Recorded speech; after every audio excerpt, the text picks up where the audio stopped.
joining us this afternoon.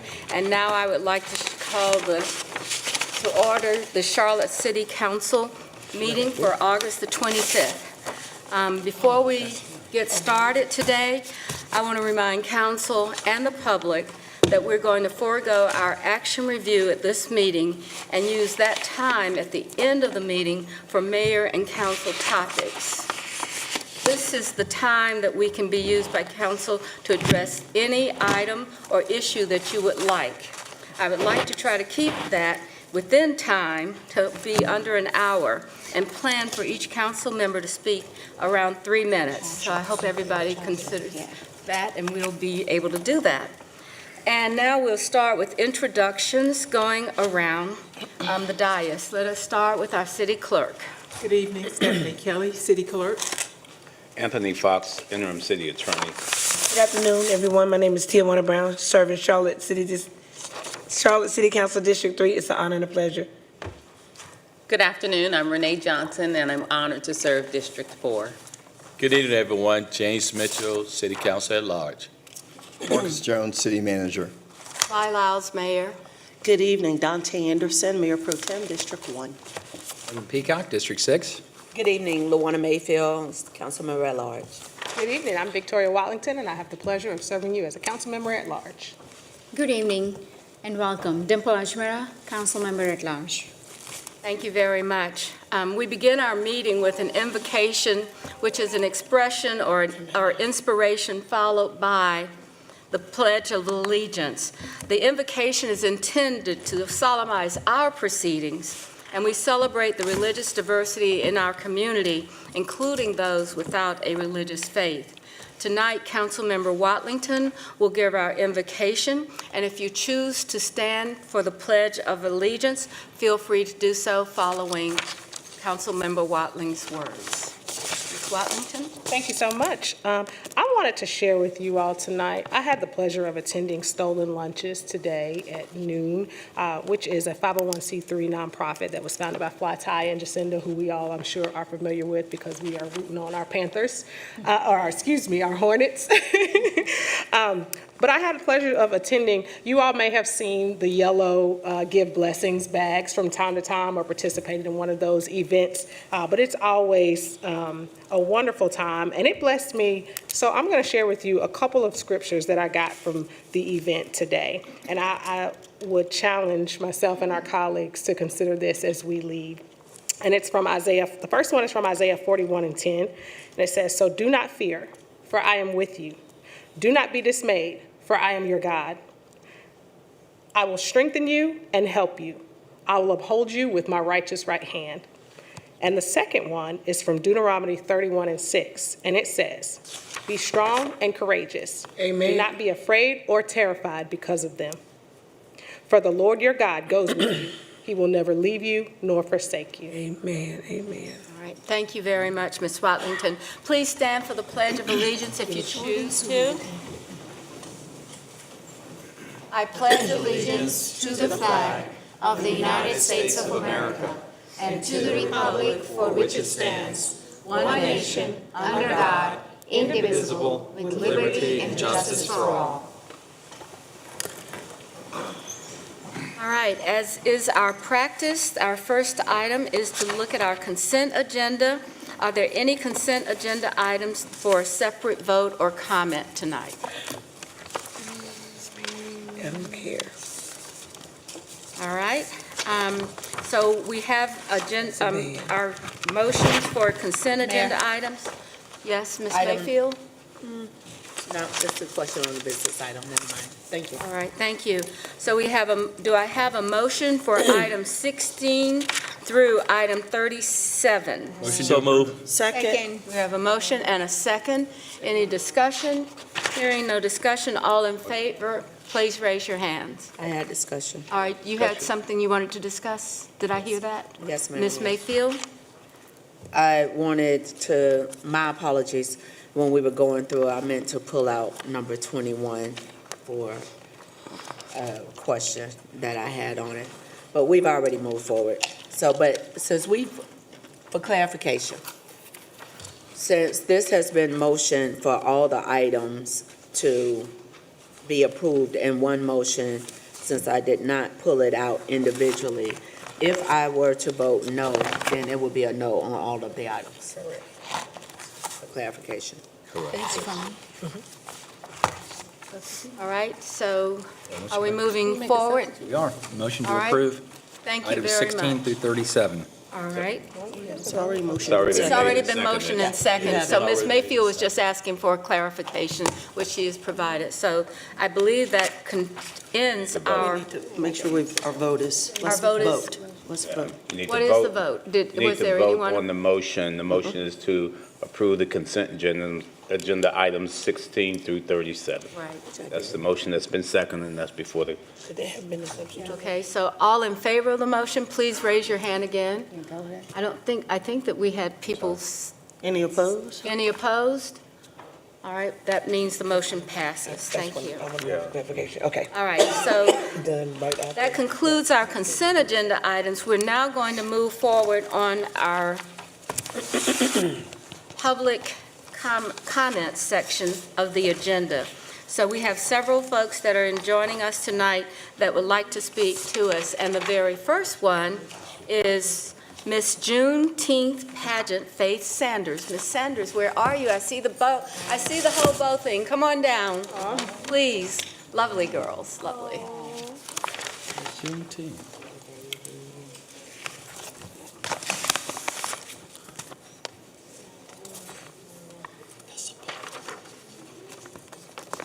Now, is that the baby gets to do this too? Oh my gosh, look at all that pink. That's wonderful. Please take your time. Yes.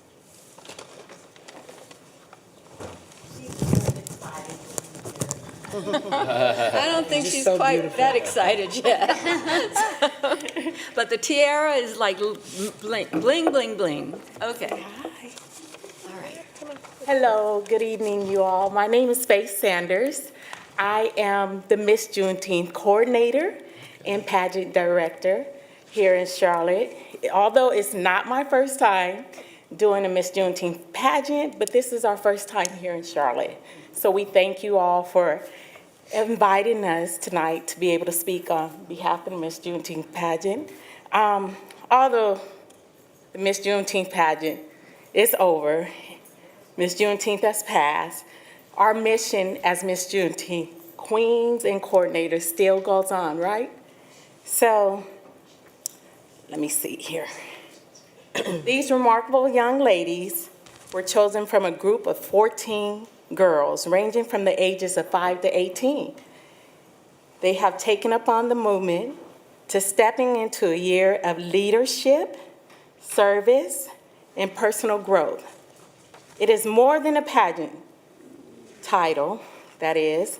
Our queens are actively involved in community outreach efforts, making a lasting impact through education, empowerment, and volunteering. They are eager to contribute to any initiatives or events that the City of Charlotte will be hosting.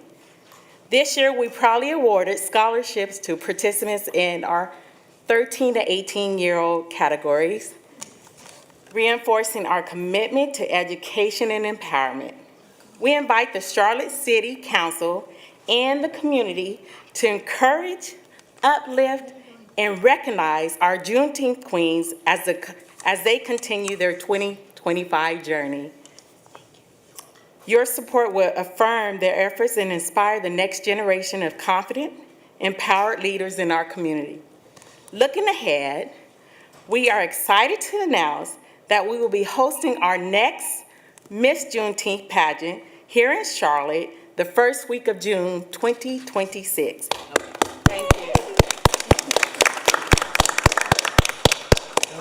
We welcome the community, collaborators, sponsorships, and engagement as we prepare for an even greater celebration of heritage, excellence, and youth empowerment.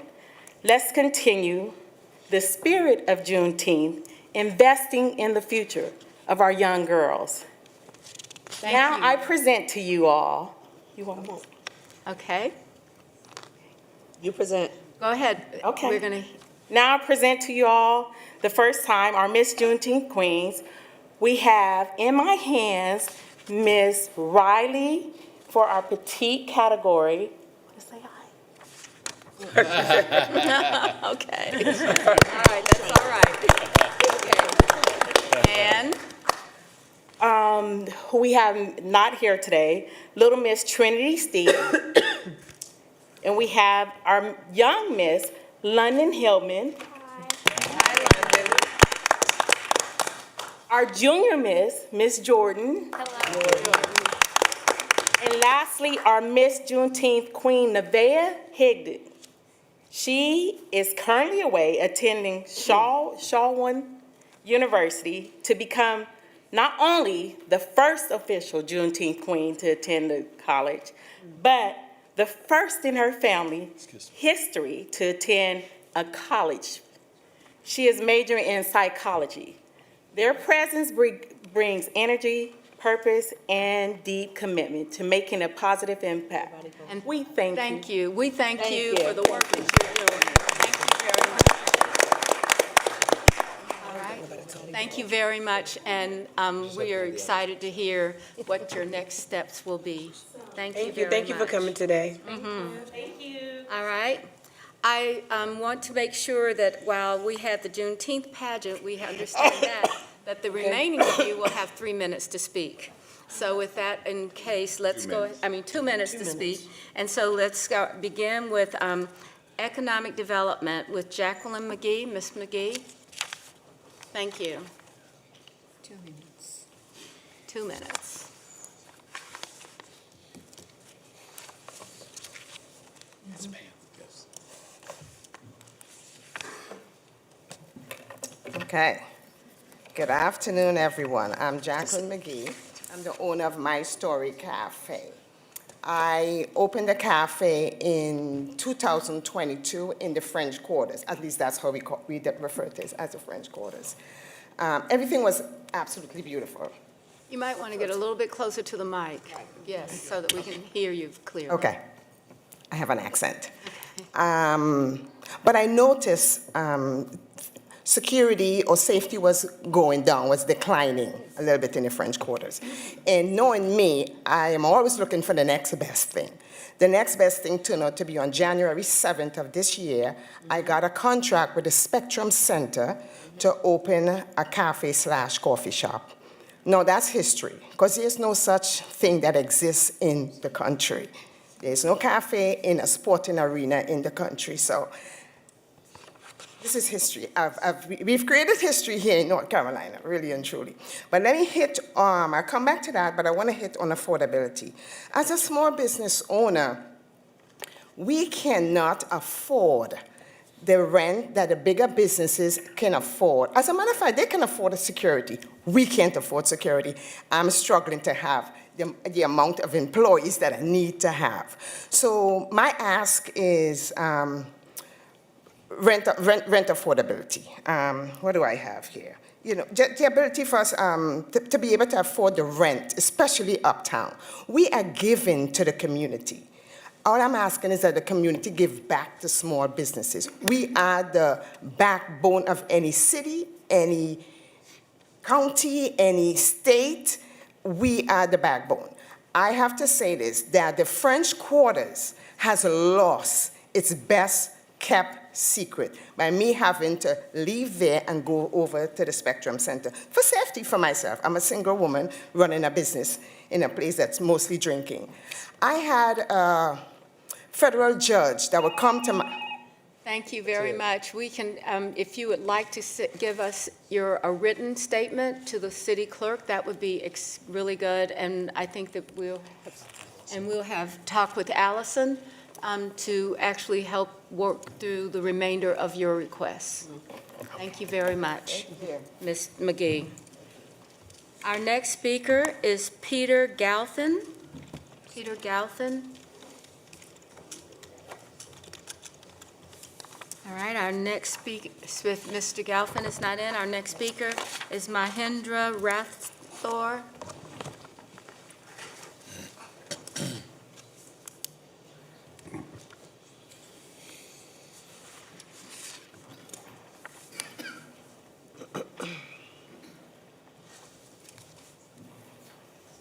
Good evening, Your Excellency, Ms. Mayor, council members, and everybody here.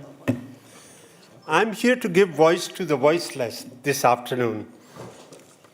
I've been a resident of Charlotte for last several years, since 1999. And the point I want to really make here today before the August audience is really that we are expanding in terms of our population, in terms of our development, industry, residential development, but are we also giving voice to the voiceless, the abandoned, the forgotten, and the rescue animals of Charlotte? And you have done, madam, excellent job. You are really one of the foremost mayor of this country, and I'm here to appeal to you to do a little extra for the animals. So here are a couple of my suggestions for you, that we have to develop a systematic vision for the animals' welfare and care. And our city's current shelter is single, overburdened facility near the airport. It's doing a great job. We commend everyone there. But operating at the max capacity and leading a tragic outcome, the location itself is a significant barrier for the resident to drive all the way and care for the animals and also volunteer. So I'm here not asking for charity, but for your leadership to really consider making micro centers all across the city, maybe 4 centers in each direction, east, west, south, and north, so residents can get involved, children can get involved. On the weekends, people can go and contribute as volunteers and care for those animals. I also have a small suggestion that major parks of the city, we can host some sort of satellite mini shelters, making animal care visible, local, and accessible, where children can walk shelter dogs after school, senior can feed the rescued animal on the weekends, and corporation can also adopt the kennels, sponsor wellness drives, and fund adoption events for our pets. I'm also, thank you. Thank you very much. I want you to know that your time speaking is really timely because we are talking about how to redo our shelters with the animals. And so I think, Liz, would you be helpful in getting some additional information and some of the ideas that you've talked about? So thank you very much. Thank you, We Mayor. really appreciate it. Appreciate everyone. Thank you for the invitation.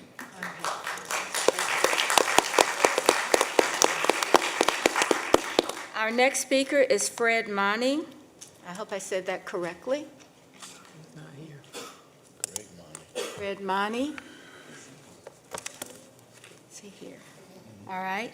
Our next speaker is Cortez Washington. Mr. Washington? Is Mr. Washington here? All right. Our next speaker is Christopher Scott. Christopher Scott. Our following speaker is Caretha Blunt. All right. Justin Perry. I think I saw Justin. Yes, there's Justin. Okay, now I know. Thank you very much, Justin, for coming. Come on down. You have 2 minutes.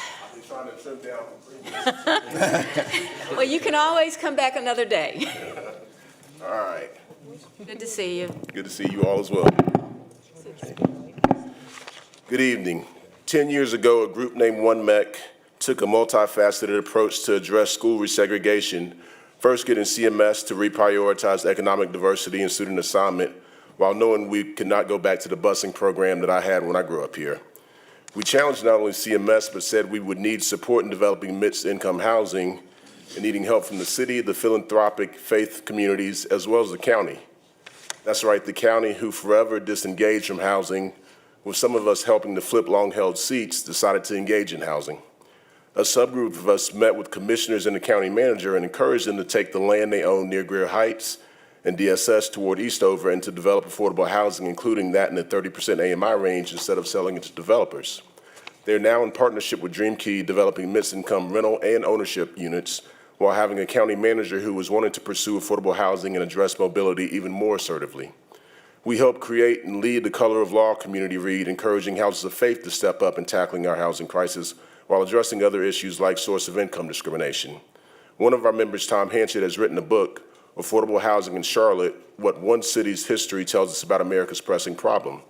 Unlike others, it's a Charlotte-specific book chronicling the ebbs and flows of working to tackle housing in Charlotte with a focus on the role government can do and leaning into it. He's given the clerk a copy of for all of you to read, as well as a packet to go with that reading. We're partnering with the library, the foundation, Houses of Faith, and other members of the community to write the next chapter of our story. We're inviting you to read the book, take the packet, and partner with us in shifting the paradigm of this community while taking substantive steps to create and keep affordable housing in every district here in Charlotte. An event will take place early in 2026 at the Carolina Theater as we are committed to moving from forums to focused action in housing not only the 157 new people moving here that we always hear about, but as well as the longtime members who've always been here and build this community into a world-class city we say we want to be. Thank you for your time. Thank you so much.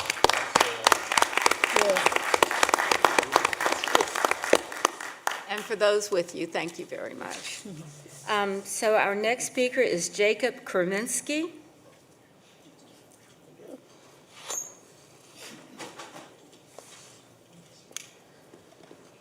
I hope I got it close to correct. It was close, yeah. Oh, you know, some days. If you give them to the clerk.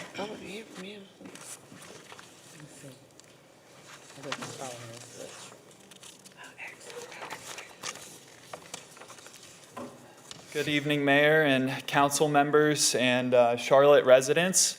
My name is Jacob Krasinski, and I'm here to share a solution to transform our 311 call line and make it smarter, more accessible, and more cost-effective for every resident here in Charlotte. A personal experience of mine inspired this idea, and I believe it can make Charlotte a leader in 311 innovation. I'm 24. I work for a bank here in Charlotte and their Treasury Department, and this is my first time presenting to the City Council. A few months ago, my girlfriend's car got towed, and it was a bit of a stressful situation because we weren't sure if it was stolen or towed. We called the 311 line. After a long hold, we had to call 911. In that situation, we had multiple calls back and forth, and the operator kindly helped us, although it did seem like she had dealt with this situation before. The police did have to come, and then we ended up finding the car 15 minutes down the road. I started utilizing some of my free time to build out an automation call line. My dad helped me, who has startup experience across the nation and is a computer scientist. In similar trials, we've seen response times get cut by 30%. When adopting strategies like this. It also is built for Charlotte's growth using a cloud-native infrastructure that can handle 10,000 concurrent users at one time. Right now, the prototype is built and it has a modular design that can be integrated into all of our city's databases. For example, Charlotte-Mecklenburg Police Department's towing database. Together, I believe we could make Charlotte a model of 311 innovation, and I would love the opportunity to pilot this program in partnership with you in Charlotte. Thank you. Sean Heath is going to help you decide how we can do that. So thank you very much. Awesome. All Thank right. you. Thank you. Very smart, young man. All right. Douglas Sharif. Mr. Sharif. Good job. I think Sean's right up that way.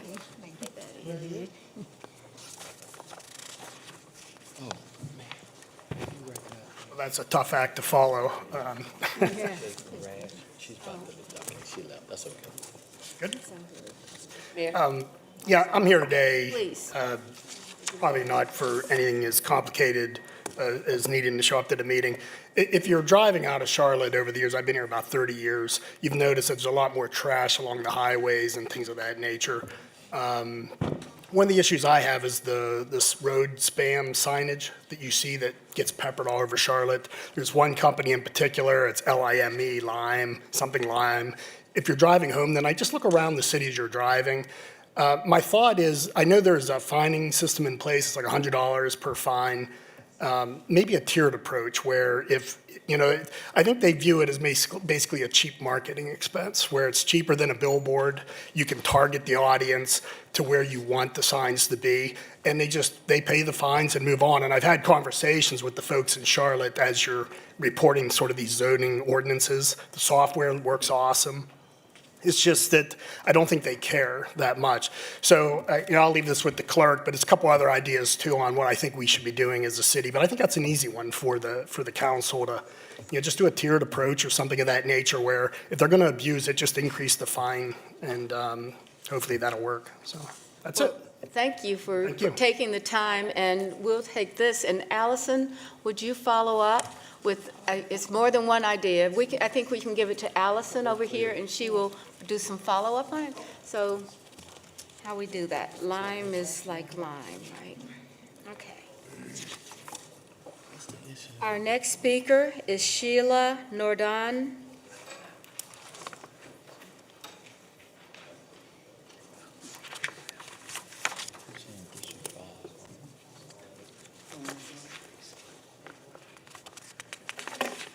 Hello, everybody. My name is Sheila Nordone. Some of you know me. I'm here to discuss gang violence in Druid Hills and the policy failures of the city to prevent gang violence and violent crime in residential neighborhoods. Those of you who know me know my daughter's house was shot with 29 bullets over 2 separate shootings, April 29th and August 9th. At first, I could not understand how this could happen. CMPD knew within 24 hours it was mistaken gang retaliation and that the people across the street were the intended targets. These were renters in a house using housing vouchers. My daughter tried to talk to the DA and the city council. I tried to talk to the city council. We got nowhere. Here's the bottom line. It is due to policy failure. If this street were in Wake County, they do full criminal background checks for all housing vouchers, full. They go back 5 years, and any felonies class A through I are disqualifiers.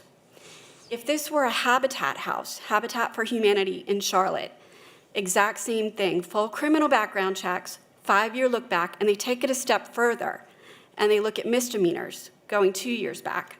And I quote, "They do this to ensure community safety." Finally, I want to discuss CMPD. They have been amazing throughout this whole thing. They are not the problem in Charlotte at all. They did a thorough investigation. They executed a no-knock warrant. They confiscated semi-automatic weapons from the house across the street. They made arrests. But because one of the offenders was a juvenile, he was out within 3 hours back in this house. And within hours, he re-entered that cycle of gang violence, was able to acquire more weapons that led to the second shooting on August 9th. Thank you. Thank you very much for that, and we certainly hear what you're saying. I Madam think it's Mayor. just difficult at this time. Just a quick question for clarification. It seems like a lot of the things that she addressed really should be addressed with the courts, since it's the magistrate and the judges, not CMPD, that have the conversation to determine whether or not an individual. So just for clarity's sake, for your daughter and for you, just for clarification, once CMPD does their job, unfortunately, of having to do an arrest, then it goes to the courts. So that will be the magistrate or the judge, of which District Attorney Merriweather has been working closely with CMPD, as well as helping to get legislation in Raleigh. But that's where I think a little more movement regarding the individuals, once they've been arrested, will have more impact versus the city council. Because CMPD, once they make that arrest, then that individual then goes through the court system. And our officers have no control what a magistrate and what a judge does. So I just want to make sure that there's clarification. Thank you for coming down to share. Yet, I want to make sure that your daughter, as the resident of the home, is aware of the steps to help ensure future protections. Thank you Thank you, Mayor. very much. So now we're, Question on that real quick. Manager or attorney, wouldn't we have authority over housing, anything as it relates to that? Are these I think county vouchers, or are these city? What is her reference to that? the vouchers are issued by the housing, in Livian, the Housing Authority. Right. So the Housing Authority or Livian would maybe another avenue for her to seek, because of what I heard in her comments were practices that are being employed by other jurisdictions, and they may want to consider those practices as well. So is it duty of the city or the county? It's in Livian, which is an authority. Federal housing It's the program. HUD.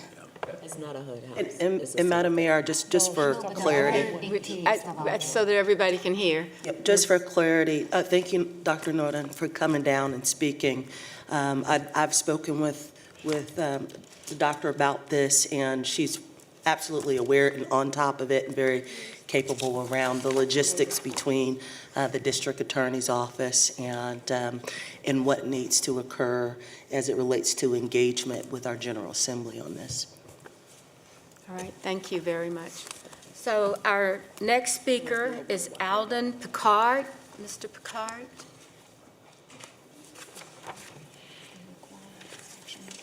And Mr. Picard will be followed by Tyler Koch.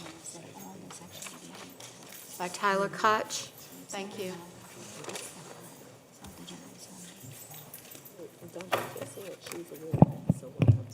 Good evening, Mayor Lyles, members of the council, and Mr. Jones.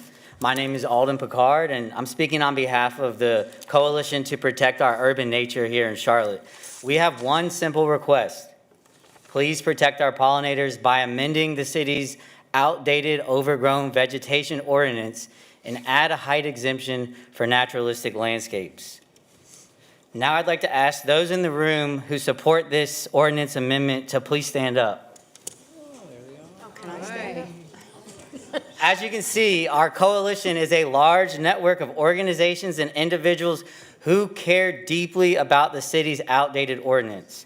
It discourages, even prohibits Charlotte residents from practicing land stewardship and pollinator conservations on their properties. Our work is supported by Wild One, Charlotte Piedmont Chapter, Native Plant Society, Southern Piedmont Chapter, Charlotte Wildlife Stewards, NC Wildlife Federation, Charlotte Mecklenburg League of Women's Voters, Mason Wallace Park Advocates, Lada Park Volunteers, Mecklenburg Audubon Society, Clean Air and Sea, Surfrider Foundation, Charlotte Chapter, Constructive Plant Rescue, and a long list of individuals who really care and support naturalistic landscapes. These are carefully planned and managed, aesthetically pleasing gardens that use native plants to conserve wildlife, to promote clean air, clean water, healthy soils, and climate resiliency. We are the voice for thousands of Charlotte residents. We are telling you, urging you, now is the time for the city to commit to sustainability by taking action for pollinators and wildlife. As a Bee City affiliate, as a certified wildlife habitat, we are telling you that Charlotte's current ordinance undermines the great work the city is doing for sustainability. Our coalition asks you to prioritize this issue by amending the city's outdated, overgrown vegetation ordinance to protect our urban nature. Let us honor the city's mayor's Monarch Pledge commitments and take decisive policy action today. Thank you. Thank you. And we have a book.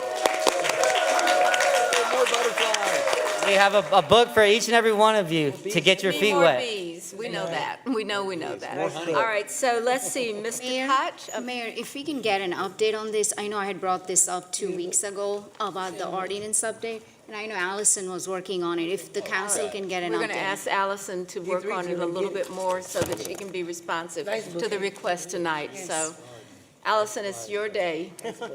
Your day. So, Great job. but we also want to hear from Mr. Koch, Tyler Koch. Yes. Good evening. Can you hear me well? Now I see you. All right, Thank you lovely. so much. I'm Tyler Koch. I'm the founder and owner of Paiza Pizza in South End, Charlotte.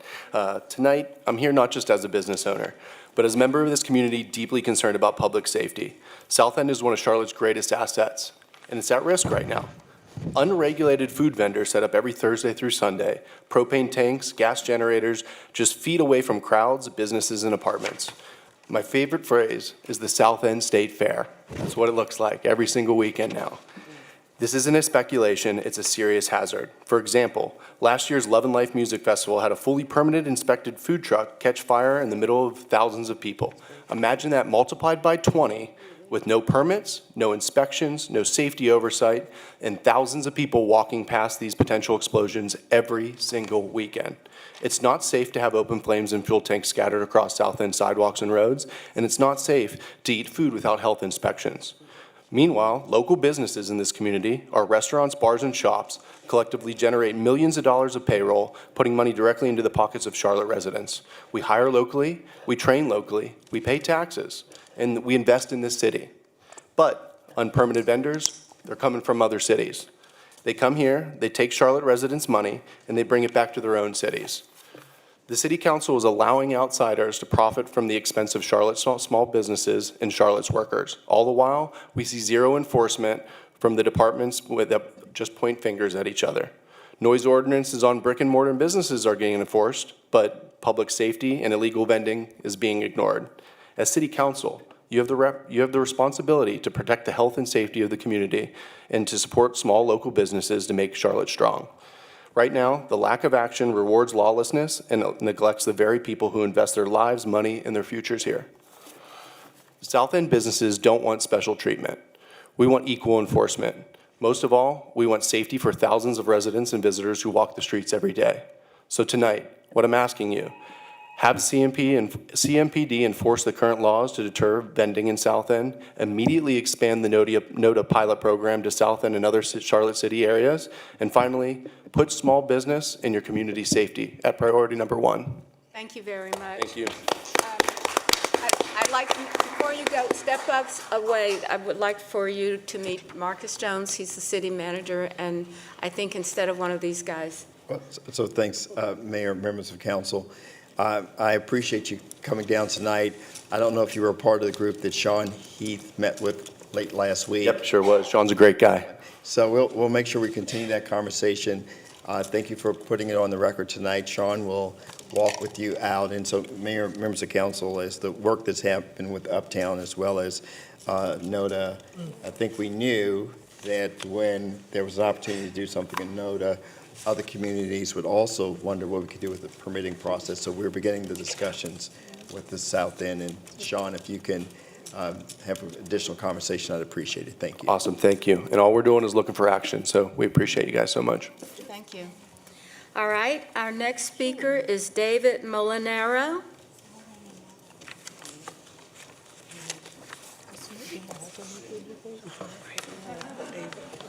Just more density. It's not bad.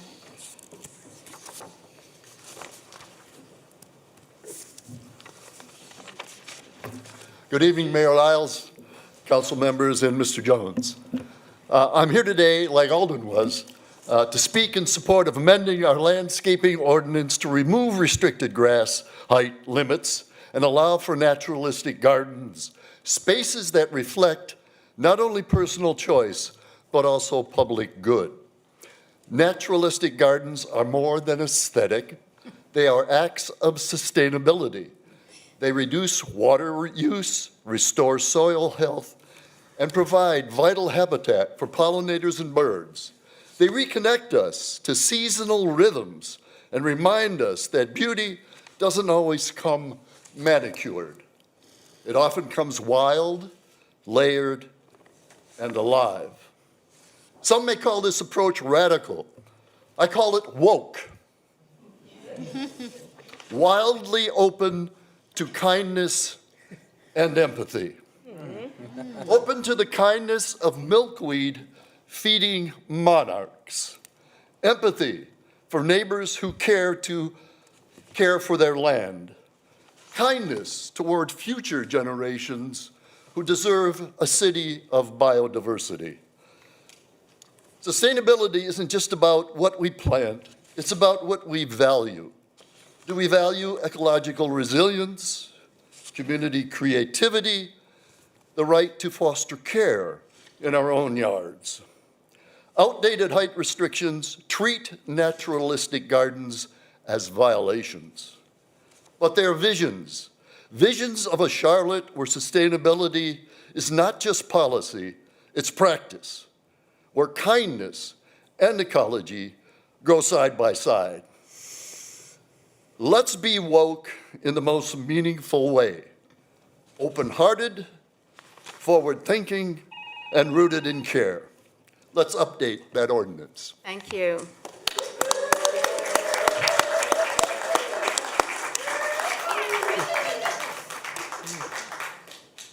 Our next speaker is Teresa Moore. Ms. Moore? Now, please be woke coming down those steps. Because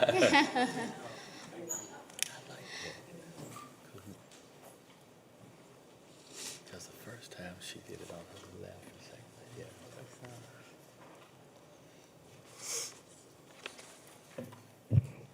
Good evening. First, I'd like to recognize the delicate juggling act maintained by our city leaders to keep Charlotte a vibrant and growing community where we live and work.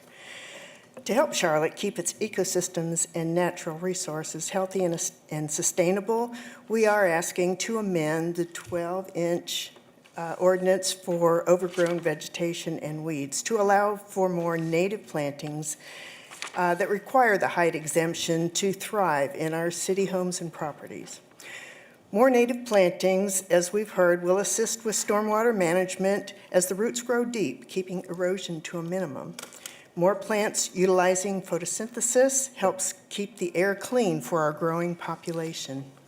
As important, the diversity of native plantings will help maintain our sense of place and support the landscape that makes North Carolina and Charlotte keep its natural and unique beauty. We want to emphasize that the native gardeners who are supporting this change will respect the concerns of the Department of Housing and Neighborhoods, and it is not our intention to allow the non-native invasive grasses and weeds to go unchecked. Residents are still responsible for the upkeep and neat appearance of their yards. A well-planned and well-maintained yard of native plants often adds to the value of the home and the neighborhood. We thank you for considering this change and adding no cost, but providing much value to the community. Thank you very much.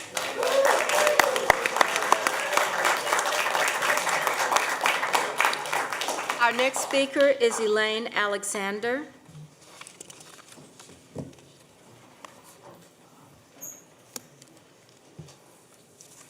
Elaine Alexander.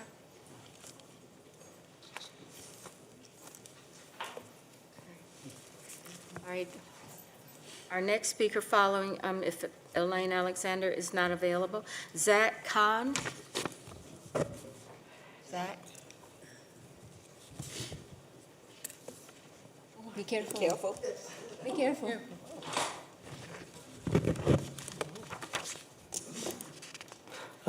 Good evening, Council. My name is Zach Khan. I'm a student at Providence Day School. I'm 18 years old. So my speech. So Charlotte is booming, and there are a lot of neighborhoods that are growing. Charlotte has doubled in growth over the last 30 years. It's supposed to double again over the next 30 years. That's another 1 million people. However, what I've learned recently, there's a big problem. The Dillon rule means Charlotte can only do what state legislature says that we can. So want to raise wages for airport workers. You can't just do it. You have to ask the state first. Want to let voters decide on a new transit sales tax. You can't put it on the ballot unless you ask the state first. Want to protect renters from big rent hikes. You can't. The state already blocked that power. Back in 2016, when the state passed stronger civil rights protections, Raleigh stepped in with HB 2 and took them away. That's what the Dillon rule means. Charlotte has to ask permission from Raleigh before solving Charlotte's problems. But here's the truth. This city is the economic engine of North Carolina. We create the jobs. We attract the people. We drive the state's growth. Yet when it comes to governing ourselves, we're stuck in the back seat while Raleigh holds the wheel. Council, I'm asking you, don't just live with this. Push back. Make noise. Ask the General Assembly for more home rule authority so that Charlotte can actually govern Charlotte. Because if we don't change this, the Dillon rule won't just hold Charlotte back. It'll hold North Carolina back. And that's something none of us can afford. Thank you so much.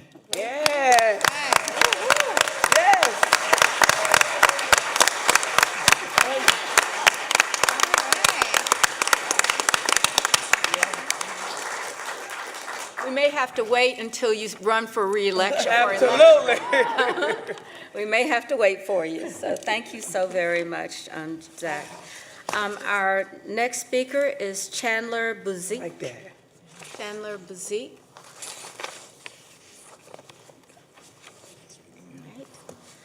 I think that is the end of our speakers list, unless we had someone that came in later. So thank you very much for all of you. You know, it's such an honor to see people come down and express what is important to them and actually to present it in this way. And so we're grateful that we have the opportunity to respond to you. So, and what we know is that the staff will follow up with speakers or the speakers' concerns and provide council with additional context as appropriate. And also, council can also discuss or ask for follow-up information during the discussion time at the end of this meeting. So is everybody aware of what's possible? All right. We also know that we'll have a packet coming from the staff on public forum speaker topics, as well as updates from the staff on actions taken to address issues that are brought up by all of you. So I would ask council to really take a look at that, and where you find something that really resonates with you, let's figure out how to make it possible. All right? So thank you. All right, Mr. Jones. Mayor and members of council, in your Thursday packet, we were able to provide you input for all of the questions that came up last business meeting that you had around the dais. All right, thank you. All right, so now we come to the portion of our agenda, which is the public hearing. So it's the public hearings, and the first item is public hearings and adopting the bond order on general obligation refunding bonds. So we're now going to open the public hearing for this general obligations bond. Madam Clerk, do we have any speakers? Hearing no speakers. A motion to close the public hearing. Second. We have a motion and a second. All in favor, say aye. Aye. All right, if that's the case, do we have an item B to adopt a bond order to provide for the issuance of general obligation refunding bonds not to exceed $2 million, that's a lot of money. Okay, all right, so, and as stated in our agenda, we have a motion, and is there a second? No, there's not a motion on that. Motion for action A and B. Second. She did say the motion. Oh, I'm sorry. All right, that's okay. So we have a motion on the floor, and so I guess one of them would be to be the second. Is that all right with you, Mr. Mitchell? Yes, Ms. All right, thank you. All right, the motion is second. Is there any further discussion?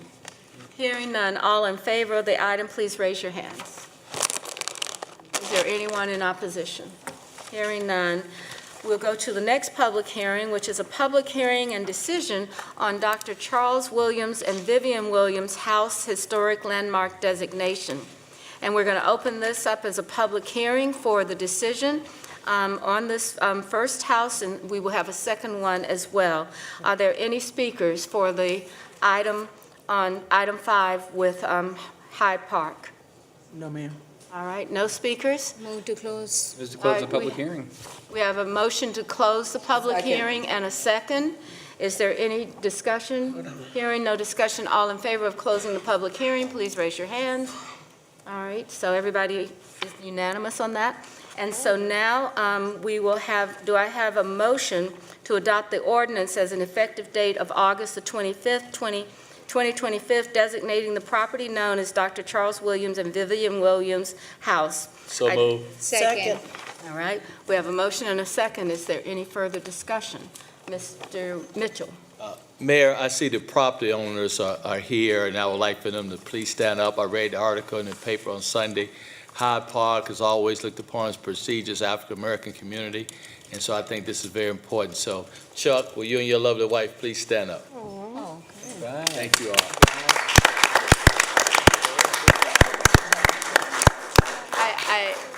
I have to say, it's truly an honor to do this in this house after we played in it a number of times. So I want to say thank you. You guys, all clear. Thank you so very much. So, all right. So I think we made a motion. Yes. And a second, and all in favor of the ordinance with the effective date of August 25th, designating the property known as Dr. Williams and Vivian Williams House. Please raise your hand. All right, is there anyone in opposition? Considering that, there's no room for opposition on this one, guys. Is there anyone that would like to speak as a public hearing before we begin our discussion? We have no speakers. Move to close the public hearing. We have a motion and a closure to close the public hearing. All in favor? Anyone opposed? No one's opposed. So the next item that we are going to have is, do I have a motion to close the public hearing and adopt an ordinance with the effective date of August 25th, 25, designating the property known as Ziegler Bowers House as a historic landmark? Second. We have a motion and a second. Is there any discussion? Hearing no discussion, all in favor of the motion, please raise your hand. Anyone opposed? With no opposition, this motion passes. So thank you very much for the work that we do to maintain some of the dignity that we have in this community around housing. All right, the next item is item 7. And does the manager, do you have a report? Yes, Mayor, members of council.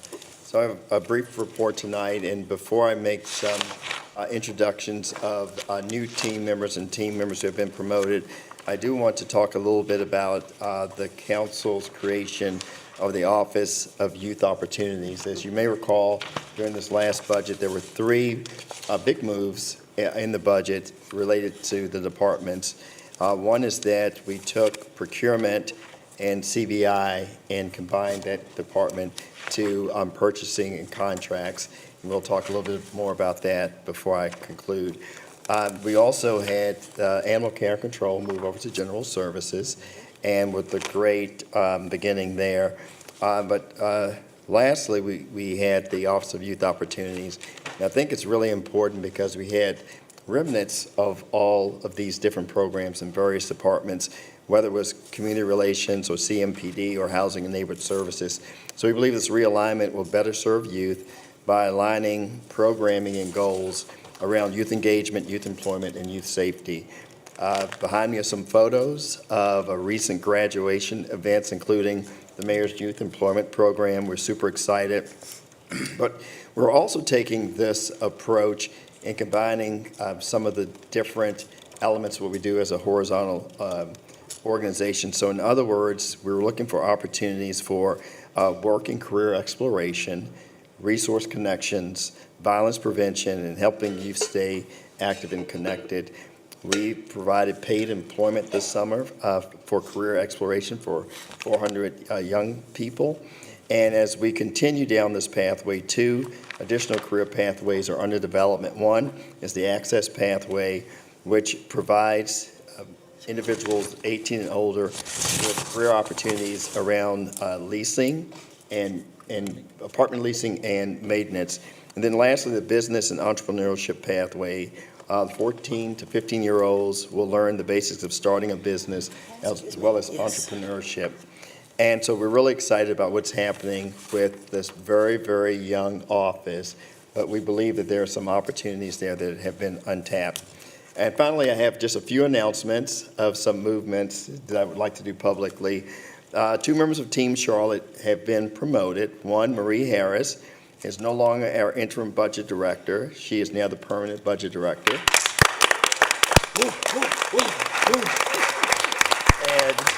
I don't think I even need to say anything about Marie because everybody knows the value we have for Marie. So we really appreciate you hanging in there over the last year and really filling this a big void. And then we also have Matt Hasted, who has been promoted to our Chief Financial Officer. But it's really difficult to say something about Matt and not say anything about Teresa. So Teresa, if you could stand up. Teresa, our CFO, is retiring this September 30th. What she has done. Too young to retire. What she has done over the years is maintain our coveted AAA bond rating, Yes. as well as a number of very difficult financial transactions that we've gone through, including purchasing a rail line. So we're very appreciative for Teresa, but also appreciative that Teresa's going to stay on a bit so we can have a good transition between Teresa and Matt. Matt has served in the finance department since 2013. Currently, he's the city's treasurer. And Deputy Director of the department. So we're super excited about Matt. And then lastly, is Cheryl Wright in the house? Okay, Cheryl Wright. So Cheryl Wright is the new director of our Department of Contracting and Procurement, as I mentioned earlier. Cheryl has led procurement and contract management for Union County, where she's been responsible for the oversight of the county's purchasing, its MWSBE outreach program. But I think what's really neat about having Cheryl on the team is their team won the North Carolina Association of Government Purchasing Sustained Professional Purchasing Award for 9 consecutive years. Okay. No pressure, no pressure. And before that, Cheryl was the Director of Procurement Services with the City of Richmond. She spent time with the U.S. Department of Commerce here in Charlotte, as well as the Chicago Housing Authority. So we're excited to have Cheryl on the team, and it really shows with Team Charlotte a mixture of opportunities within the organization, as well as the attractiveness of getting great people on the team like Cheryl. So that's my report, Mayor and members of council. Thank you. Any questions for the manager? Of course, later, there'll be lots of time for questions, so. All right, so, I have one question, and you all know, I sent out a memo to you as well, Manager Jones. I know that you're working. We have an announcement that our police chief will be retiring in less than 4 months. Hope we'll be hearing some updates and news from you. I know it'll be held either in closed session, but hopefully to share something with the public as well, too. Sure, and we will have surveys of both the council, interviews with the council, as well as surveys of CMPD and the general public for input. Yes. all right, thank you. So, Mayor, I just Yes, make Mr. Mitchell. one comment. So, City Manager, I told Cheryl I would not bother her for 90 days. 90 days. That's a 90 blessing. days. That's a blessing. Look at Liz over there clapping. So, I would not call you for 90 days so you can do a great job, but don't be interrupted Change your by- phone number. Change your phone number. Okay, thank you. All right, so, Mayor, all right. I do Ms. have a question. Now, I know that Councilmember Mitchell said he was not going to bother Cheryl. I just want to, before I make that same commitment, I want to ask one question, and I apologize in advance. No, I'm just kidding.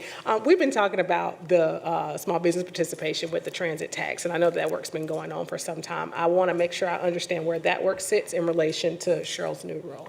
Sure, that's a great question. There's a couple things that are going on.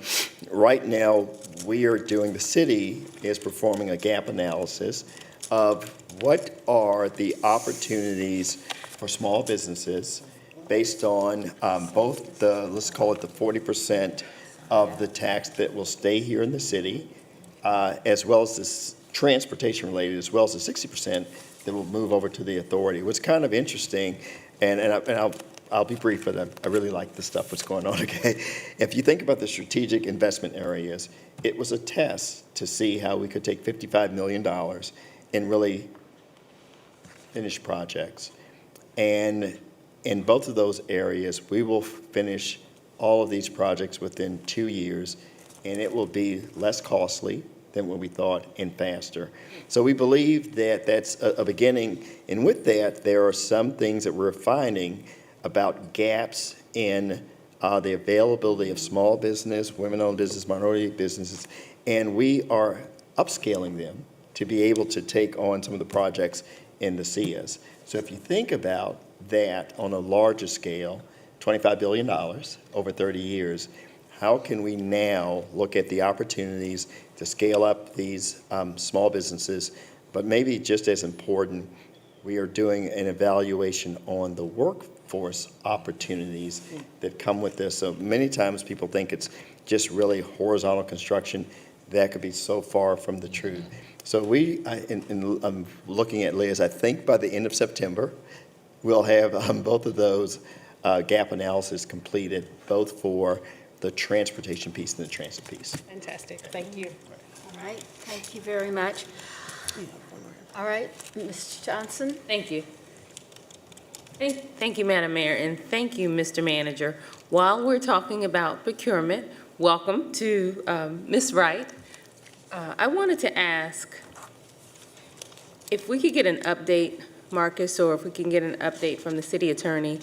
So the city, there's a policy or an ordinance, GS 143129. that if bids are outside of budget, then the council has the ability or the authority to negotiate with the lowest bidder, that they would either lower their price or negotiate rates where we could negotiate. But there's also a separate authority. There's a separate session law that's specific to Charlotte, and it's 1987-151. And it grants the authority to the city manager to reject all bids for the city of Charlotte without further action by city council. So those two, and the local act is separate authority from the general statutes, 143-129B. So I wanted to understand how those two laws or how they correlate. If we can get an update on that. I can give you a little bit of insight into it right now. Thanks.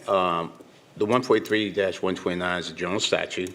It's the statute that governs purchasing of and construction repair by governmental entities, including the city of Charlotte. It sets out the requirements for competitive bids, and it does, as you correctly stated, does provide, though, when bids exceed the amount of the budget, that it authorizes the city in that situation to negotiate with the apparent low bidder to see if that bidder can drop their price and come within budget. Charlotte is unique. Charlotte didn't adopt, but the General Assembly, through a local act, gave to Charlotte the authority for the manager to reject bids. The language of that local act, and I'll provide it to you, removes the general authority to reject bids and negotiate, and it gives the manager the authority to reject bids. It doesn't talk about negotiate bids. And because there's the difference between those two pieces of legislation, it's my belief that the local act will control, and the only way to remove that is to seek an amendment of that act from the General Assembly, which actually granted the city that authority. Okay, so I'd like to know more about it, how often that's used. So maybe we can talk offline or get an update, or you send that to council. How often is that used? How often does the city manager reject bids when they're over budget? Because I don't know if that's done every time or if it's selective, but I'd like some information on that. Thank you. All right. Well, let's proceed before we go to our open session. So the next item, affordable housing general obligation bonds. Is there a motion to adopt a bond order and resolution to provide for the issuance of general obligation bonds for affordable housing not to exceed $75 million? So moved. Second. You got it in tune now, you know.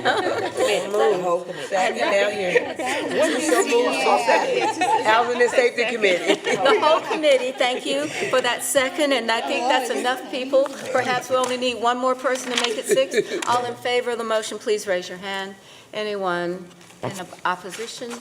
Thank you very much. So the next item is item 9, where we have a motion to adopt a resolution authorizing the city manager as designee to negotiate and execute revenue interlocal agreements with Mecklenburg County through which the city will receive funding to support youth diversion programming. So moved. Second. Motion and a second on the floor. Any discussion?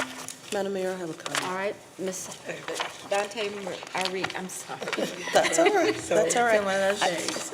I just wanted to say that I think this is a really great opportunity to highlight how we're working intergovernmentally with the county on an issue that's very important to our community, which is around youth violence, and trying to ensure that our youth has support and wraparound services and opportunities. So I'm glad we are working with the county. We need more of this, and I'd love to have some updates as the work continues to progress. Thank you. All right, thank you.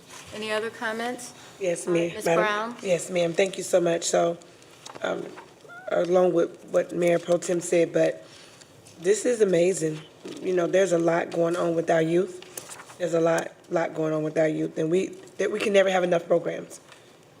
We can never have enough resources, so this is great. We'd definitely like to see more of it. I know we're crunched for where the resources are gonna come from and how we allocating them, but we got it right on this one, so let's see what we do with it. Thank you very much.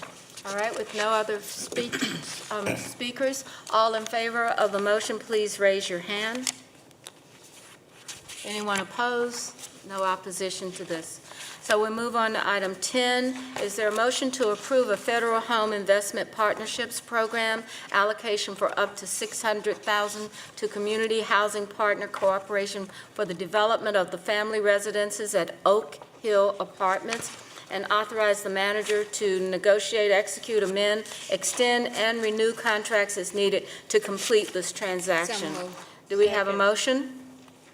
All right, we have a second? Okay. Is there any discussion? Ms. Mayfield? Thank you. I have a question for staff on this. So as Mr. Wooten is making his way down, what we have on here is each year the city receives Home Investment Partnership Program home funds from the U.S. Department of Housing and Urban Development, HUD. These funds are intended to support the development, rehabilitation, and preservation of affordable housing for low-income households. In the fiscal year 2026, the city received $2,976,749.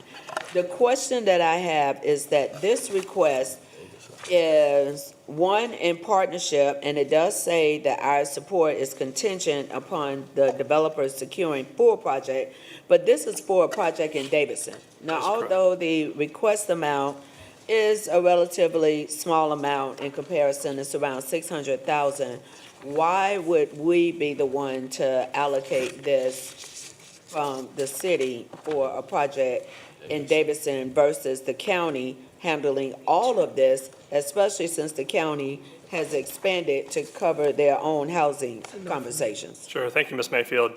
The city is the lead agency on your home consortium, so this is a funding source that the city participates in with the other municipalities in Mecklenburg County, and we are the lead agency of that. So it is fairly common that we will fund projects in other municipalities because we are the lead agency for this funding source, and those requests come through us.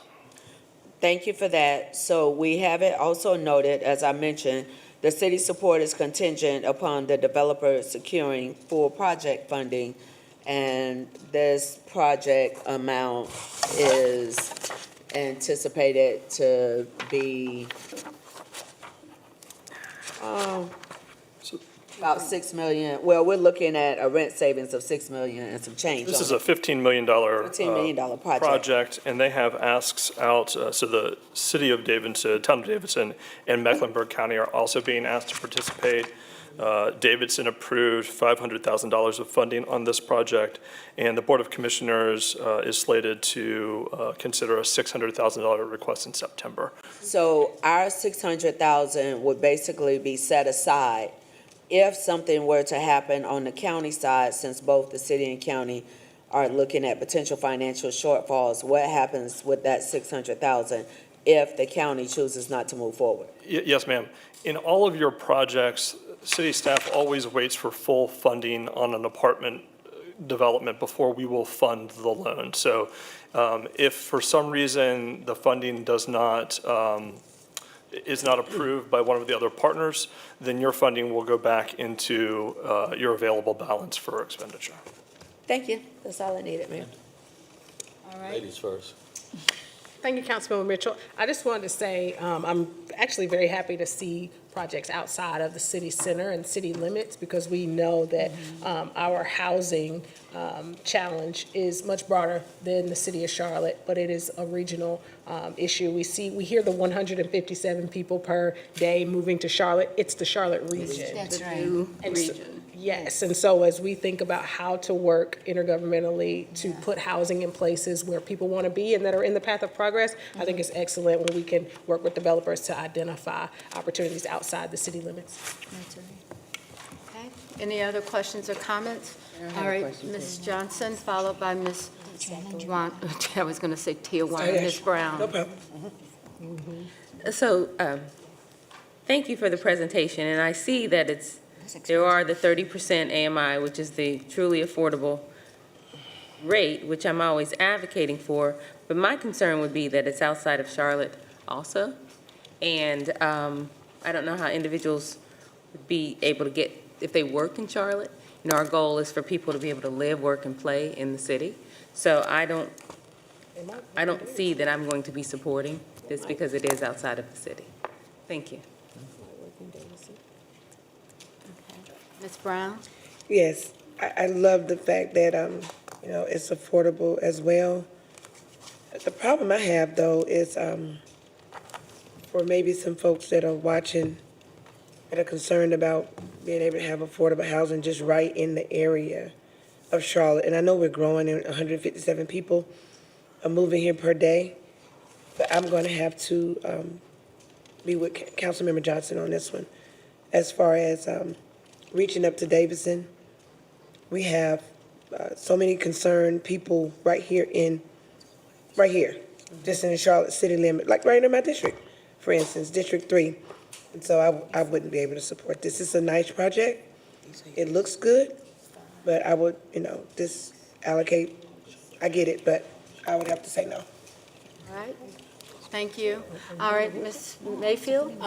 Thank you, Madam Mayor. I had a follow-up, Mr. Wooten, and for my colleagues. I wanted to clarify why I asked the question, because it's been a little while since we've had one of these. I think we've had more of them in previous years, but because Charlotte is the largest, we house the funds that then go out to other areas. So it's been done years ago, but I think this is one of the first times that this council has had an opportunity to see one of these projects. And I probably didn't preface it the right way in the beginning when I asked you, Mr. Wooten, so it sounded more like a setup versus, I knew that you knew to give the answer as to the why, but I wanted to make sure that we all, since this, again, the first time that we've had an opportunity, but for the 600,000, because we are the largest agency, and the fact that we did identify that what we received was $2,976,749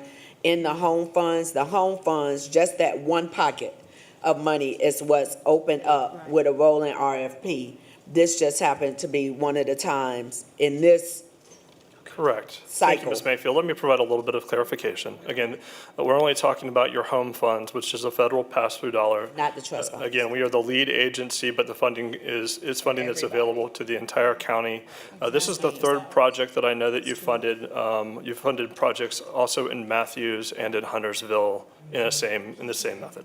But over the period of years. Correct. So I think it would have, just for Mr. Manager and for team, when we have, because it's so far and few between, that there's just a reminder blurb in the explanation that is why we do this, because just these home funds, not our housing trust fund dollars, this is open to the region, and here's why. That is correct. Okay, just for clarification, thank you. And this is one of those that we might have gotten a presentation about, a small presentation. So, yeah, thank you. So. All right, we have a motion on the floor. Did we have, I'm sorry, we have not. Make a motion for A and B. Yeah, we have a motion. We have a motion from Mr. Mitchell. And now, any discussion, any further discussion? Okay, all in favor of the motion, please raise your hands. 1, 2, 3, 4. And Peacock got 6. 6, right, so we have 6. All right, and. Can you make a note of? I'm going to go back and say on anyone that opposes. 2, thank you very much. All right, so the next item is item 11, approve an allocation of the American Rescue Plan Act, ERA, to funds in the amount of $2,600,000 to Dream Key Partners, Inc. for the acquisition of New Wesley Apartments, and authorize the city manager or his designee to negotiate, execute, amend, and renew contracts as needed to complete these transactions. Do I have a motion? So moved. Second. I have a motion and a second. Is there any discussion? Ms. Mayfield? Thank you, Madam Mayor.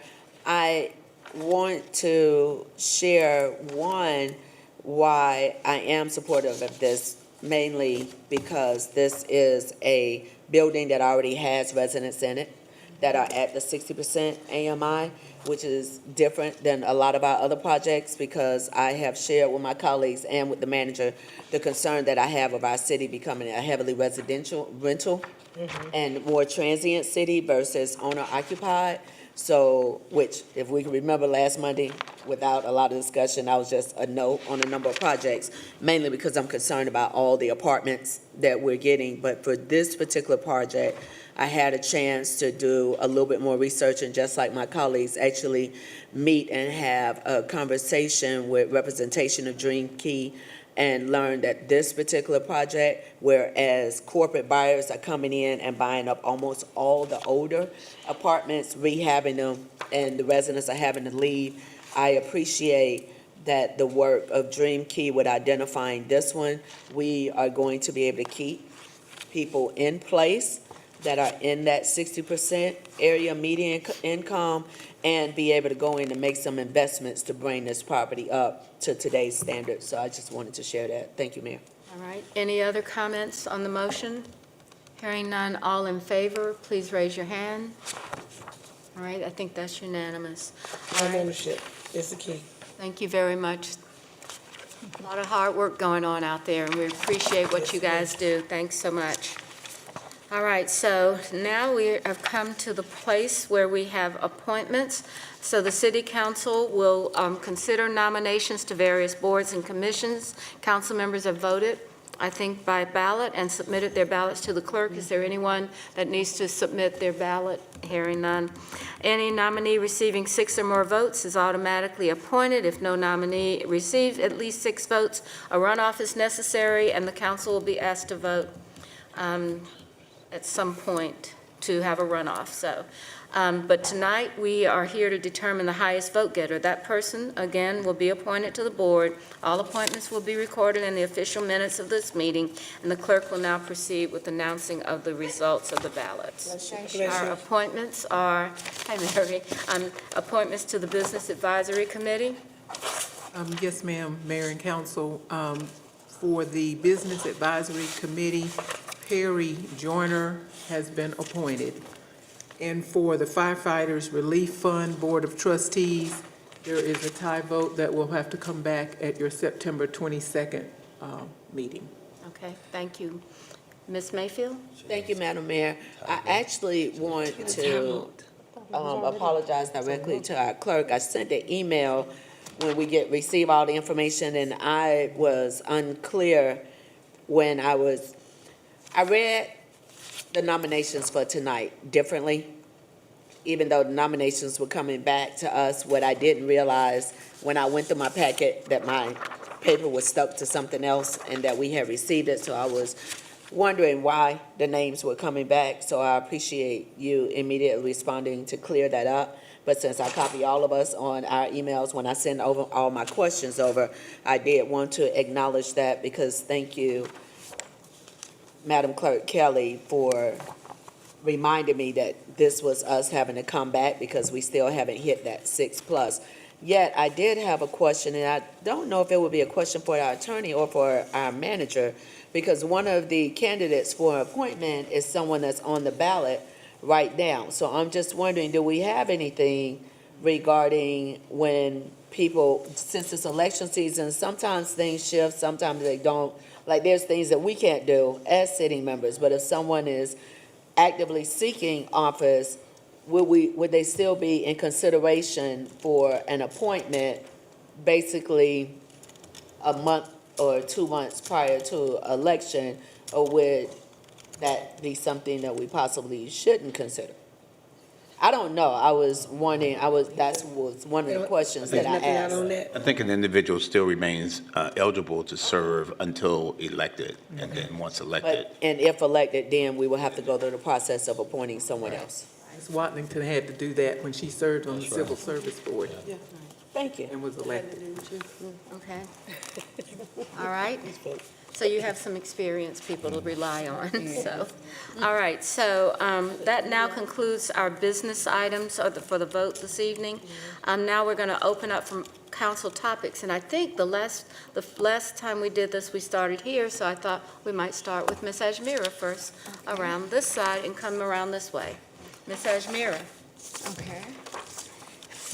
Got me off guard. Oh, thank you, Madam Mayor. First, I just want to recognize, we had AP government class here from Providence Day. So I just wanted to recognize, there are a couple of students here from Providence. So that's great to see young people here.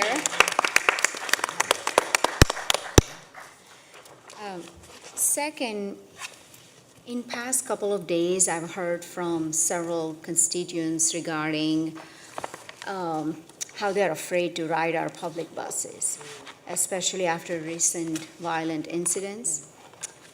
And that is concerning. Clearly, our current safety policies are not enough. And with the referendum this November, I'm even more concerned because we cannot let fear drive people away.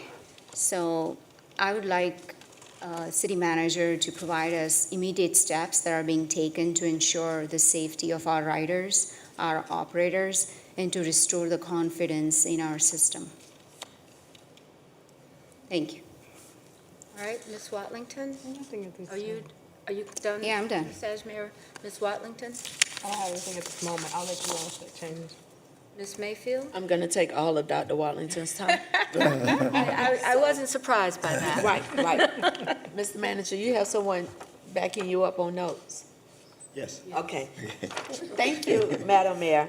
So one, the gentleman that came down earlier that gave a recommendation regarding 311, we put a lot of energy and time in the creation of CLT Plus. In the packet that he noted, he also noted some recommendations on how we can update that. It would be helpful to receive an update on where we are with the CLT Plus app and making it more useful and more accessible for our residents. Also, regarding the natural pollinators, I think we have an opportunity to have a conversation with partnering with Tree Charlotte, since when you actually utilize Tree Charlotte, they actually take you through a 30, 45-minute training. That would be a great way for us to look at the type of trees that homeowners may be planting and or neighborhoods with identifying ways to protect our pollination. When we're looking at our housing funds, the funds that we actually contribute through the Housing Trust Funds, I don't know if we've actually implemented a true tracking mechanism, meaning a number of our elders, including an elder that I spoke with just earlier this morning at Howard Marshall, are being priced out of these senior housing projects that we have. So the North Carolina Finance Housing Agency has an escalation clause in their application. Just because you can do it doesn't mean you have to do it. So we have individual homeowners that have not increased their rents because their rents, you have a stable resident, other things. I would like for us to put some real energy in identifying more accountability on our end with these partners, because when I also reached out to the North Carolina Finance Housing Agency, one of the lead personnel said the majority of their complaints are coming from Charlotte regarding multifamily and specifically tied to our elders and what is happening at facilities, as well as if we have a senior facility, it should be in our planning language or somewhere the type of bathroom it is. Grab bars should be an automatic versus a person having to and or request it without submitting a letter saying that they have a disability. Also, we have tubs versus walk-in or a garden shower. Those tubs are a hindrance for someone who may have different physical challenges with getting in and out of them when we're saying this is housing specifically for our older community. I heard today from multiple people that a new police chief has been named, even though we just said that we are putting out a survey. There is a name that has been mentioned, and evidently someone in media has also mentioned a name. it would be nice if there's I just haven't even seen it or heard it, thank God. I think they were. So, I don't know the name, so. right, that's why I'm bringing it to you, for us to have clarification, because what I shared with them is, no, according to our leadership team, we have not. I don't know where you have this name from yet. At the same time, we are talking about putting out a survey, so then the question was asked, how is that gonna be done? So I think clarification on that would be helpful coming from your office. Are we looking at, you mentioned earlier that you have staff working on the positives regarding the transit tax. What I would like to know is, are we also looking at the challenges that may arise with a sales tax, specifically with it being managed by an authority, as we have had challenges with MTC as an authority? And when we made that decision, long before you and I ever came here, but are we looking at both sides so that we can present that to the community? Because there is a lot of conversation happening regarding this 27-member board, looking at Dallas or Denver or some other places that don't have boards nearly as large as the one we're talking about. What exactly would be the authority? And when it has basically been mandated that this, in large part, are going to be business people versus community riders, that is part of the conversation that's happening on the ground in community. I just think if we're bringing and trying to identify the positives, we also need to be very transparent of, here are some of the challenges we run into with the Blue Line extension.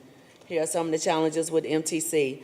Under an authority, here are the possibilities, because I don't believe in unintended consequences. So if we have that conversation and present all that information, I think that would be received by more people, because the conversation that I am hearing in different community events is really leading to the no's, and they are very valid concerns that the community has. So on our end, I think it would benefit us to be able to identify that, as well as something that was identified that I think would be very helpful. We look at best practices from other cities. There are other communities where their bus and their rail are on a computer system where they're aligned. So right now, if you're on the bus, I was speaking to a bus rider earlier today, if his driver is 5 minutes late, he misses that next bus. The bus, if you go to the CATS app, the CATS app doesn't give you the ability to do a round trip.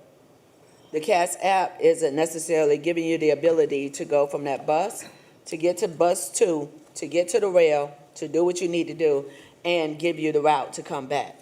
So we have an opportunity, still utilizing technology, of creating some synergy to actually align so that you don't have that 2 or 3 minute delay on leg 1 that then puts you in a position where you're waiting 30, 40 minutes for that next bus to come.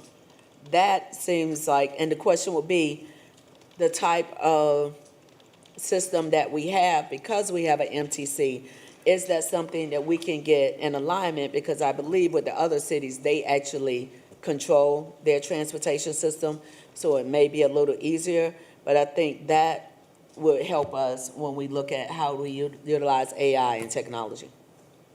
And that's it. Thank you, Mayor. Mr. Peacock? Okay. On a positive note, last week from District 6, I wanted to report out a really great visit.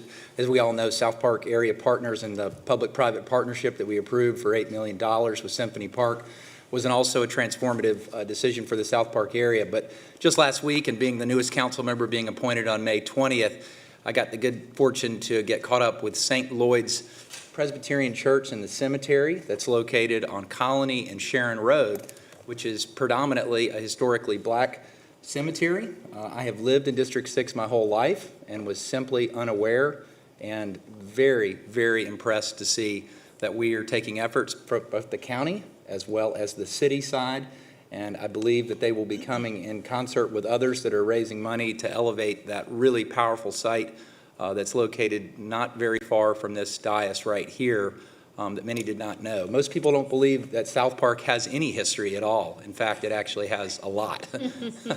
and as evidenced by Sharon Presbyterian, and then its sister, St. Lloyd's Presbyterian, tied to Career Heights in District 1 as well, too. So that was a big positive to see that, working in concert with South Park Area Partners, our municipal area plan. Second topic I want to shift to, I think everybody at this dais has received the same news as we all have, to hear about the criminal activity that's been occurring throughout this summer. We know about the mass shooting that occurred in Uptown Charlotte that led to a lot of fear in that area. We just last week learned that a bus rider on a CATS bus not far from Carolina Place Mall was assailed by 4 individuals. And we just learned on Friday night that there was a stabbing at a very prominent area right in the heart of South End, probably at the very apex of what many people consider to actually be the South End. Manager, you know that I emailed you. I wanted to make it public what my request was. Also, just building off what Mrs. Ajmira wanted. I wanted to know any details about the victim on this East Boulevard shooting, as well as this victim that we have at Carolina Place Mall. Any information about the accused suspect, including past records that can be disclosed. And then data and trends on criminal activity along the light rail over the past 36 months and any actions that have been taken by CATS and CMPD. Now, why I'm underscoring this and why I think it's so important is the very reason that Ajmira and all of us here who know what is on the ballot this November, which is the continuance of the expansion of our transit system, and the transit system that we have all put so much energy and effort into and that we feel is one of the best in the country. And all I know from my experience living in Washington, D.C. and having a lot of friends in Atlanta is that the moment that the transit system starts to become something where it's not considered to be safe is the moment in which you begin to lose riders, you begin to lose the momentum that you want to keep. And I don't want to see our community, I know our council doesn't want to see that as well too, and that's why I want to request, do we have a trend, Mr. Manager? Do we have something that we need to respond to?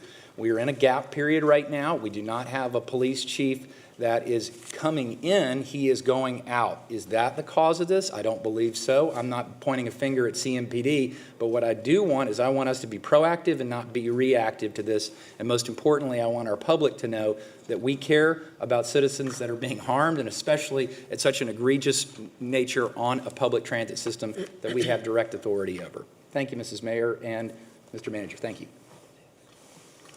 Mayor Pro Tem? Thank you, Madam Mayor. I just have 3 points I wanted to speak on. First is just to thank our civil servants, so our firemen and police officer as well as medic, for a very successful Pride Fest that we had. There was several calls around heat exhaustion, but there was really no real issues. And it was in a new location in First Ward Park. And I was out there on both days speaking to several participants and a lot of people visiting our city for the first time. So I just wanted to thank publicly our officers and medic officers as well, because they did an incredible job. The other point I want to bring up is, and one of the residents spoke about it, is, you know, we continue to hear about these street vendors, but in particular food vendors in South End and Uptown and other parts of the city as well. And I want to make sure that, yes, that the public knows the city of Charlotte, we are doing our part, but we also have to tap into our partners in Mecklenburg County, in particular for these food vendors. It's a public health concern, and they should reach out to their Board of County Commissioners representation around the food vending that's going on, because it is a violation, and we need the county to help us with that. And then lastly, Mr. Manager, I just wanted to talk about the Office for Youth Opportunities that you are standing up.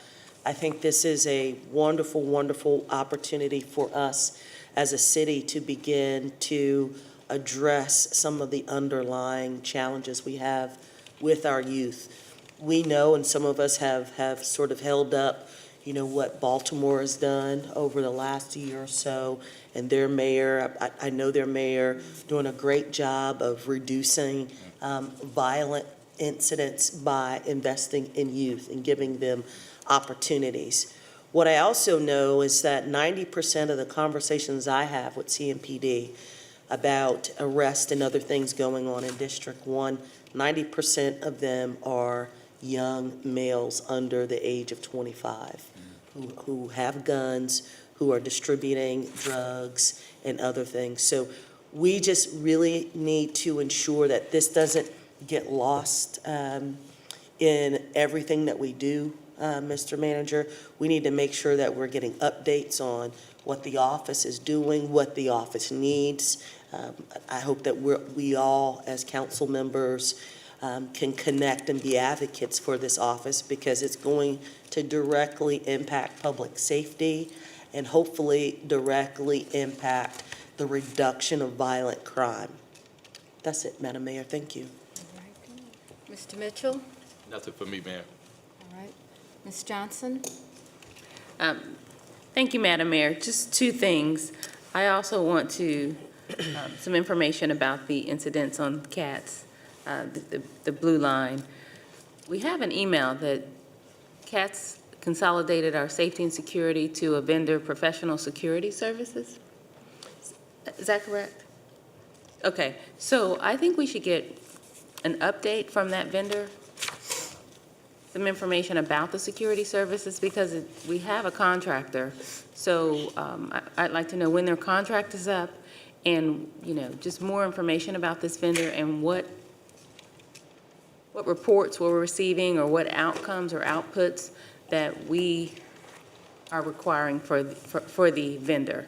We do need our citizens to feel safe and to be safe on the train. So I'd like some information on the security company. And secondly, I want to lift up Tommy Nichols and the Queen City Arts Festival this weekend over at the Boardwalk from 3 to 8 p.m. It's going to be a great event, Labor Day weekend at the Boardwalk. So I hope everyone comes out to District 4 to the Queen City Arts Festival. Thank you. Ms. Brown? Yeah, thank you so much, Madam Mayor. That is a good festival. It's not in my district, but I always go, and I like being up there on the water. So shout out to Tommy Nichols, who's doing a great job with that festival, and people come in from all over the city. I want to go back to our youth. One, this young man is still here. Let me see. It's Zach, correct? I just want to say thank you so much, Zach. I really connect with the youth. I'm forever young. I claim that. And but what you said, your knowledge of policy and what we can do or what we can try to do, a good example of making good trouble. And so I just want to say thank you so much. And I want to acknowledge you again for addressing us and bringing the Dillon Rule to the council for us to reimagine and rethink that. So thank you so much for that. I had that on here, and I sent you your picture, so thank you. Thank you. It means a lot to me to hear that from you. And our young people are truly our future and our leaders, and so think about coming on down this way, okay? Really, truly. The $3 million that, Madam Mayor, the $3 million that we're being, using to get out the word for the transit, I'm just asking, that's a question that I'm asking that. Of city money? No, not city money, no. Is it MEC something? Sorry. Yes, Mac, the Alliance. Oh, the MEC, the Alliance is Yes, doing I it. don't, not Yes, the they city, have, that's why yeah. I'm asking for clarification. Right. It is from the, Okay. Right, so some of my Alliance. constituents, as they're coming out to the polls and people are asking about how it's being used and where, I'm not sure if we know, but when money comes out, people don't know if it's differentiated through the city, I know. county, we all get You're misconstrued, so I right just about want to try to that. get the clarification Yeah, very on clearly. it. But a lot of them have concerns, which my colleagues have already expressed, about transit riders, the workers, and just the violence that come with that. So we could kind of address that. I don't know how we would address that, but that's something that I would like to address. And then I wanted to go back to the city manager with, I've been advocating for the animal shelter to be over. So can you explain that, talk about that, general services and what that looks like? Do you mind? Or you want? No, that's Okay. sure. Thank you, Councilmember Brown.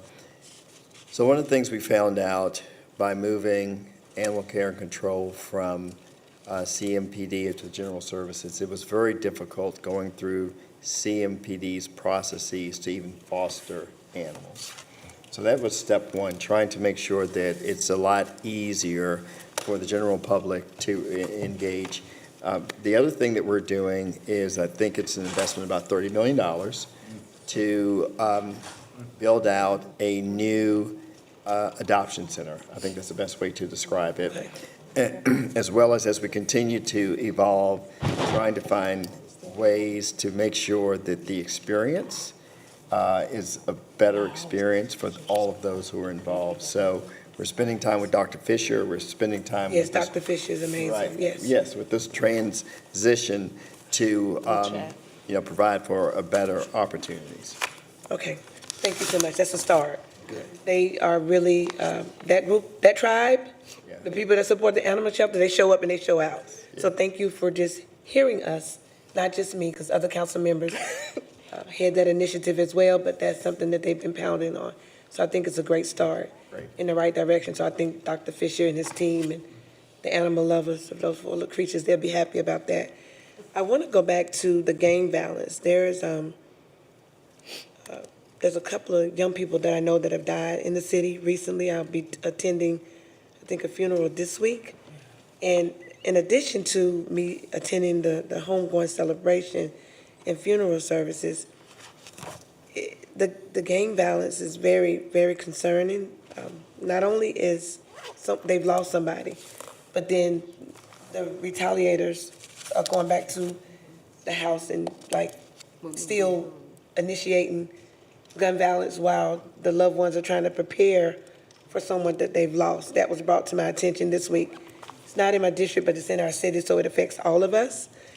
And so anything that we can do, I know that we got the Katie Blessing Center coming, and I'm so excited about that. And how we can They opened this week. Yes, it opened this week? I thought it was gonna be next week. Is this week? No, it just opened. Okay, so just open, okay, so that's awesome. That's good stuff. Was it, I didn't even know. Did we do a ribbon cutting or anything? I think A long they, time a ago. long A time long time ago we did yeah, something. but they just had, I think, an opening today, or this Real week. opening or soft opening? I think it was a real. A real opening, okay, all right, no problem.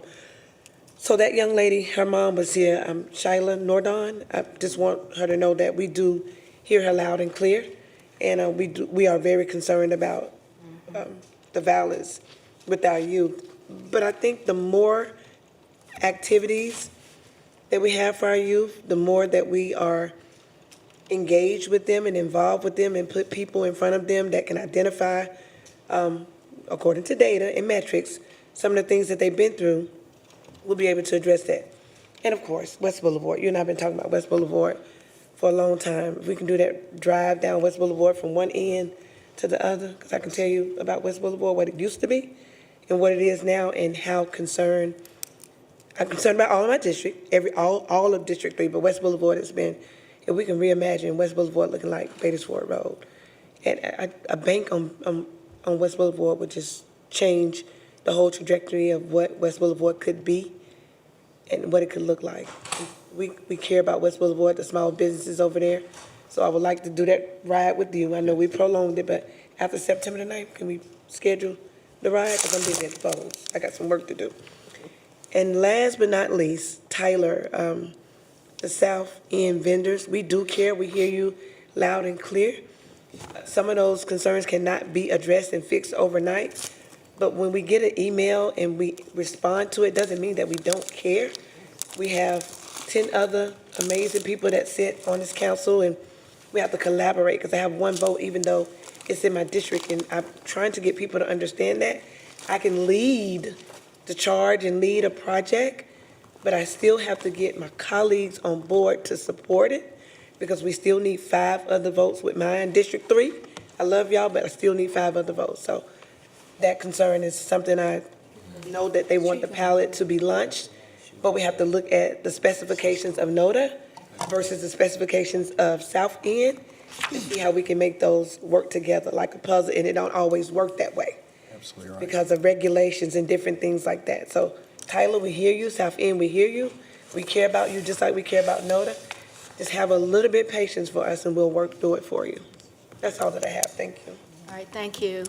I think that everyone has had the opportunity, so I think there's opportunity for a motion to adjourn. So moved. Second. I have a motion and second, and all in favor, say aye. Aye. All right, thank you very much, all of you. I think this is working better for us, so that people, I think especially to communicate with each other, we're learning a lot. Thank you all. For this, we will see you.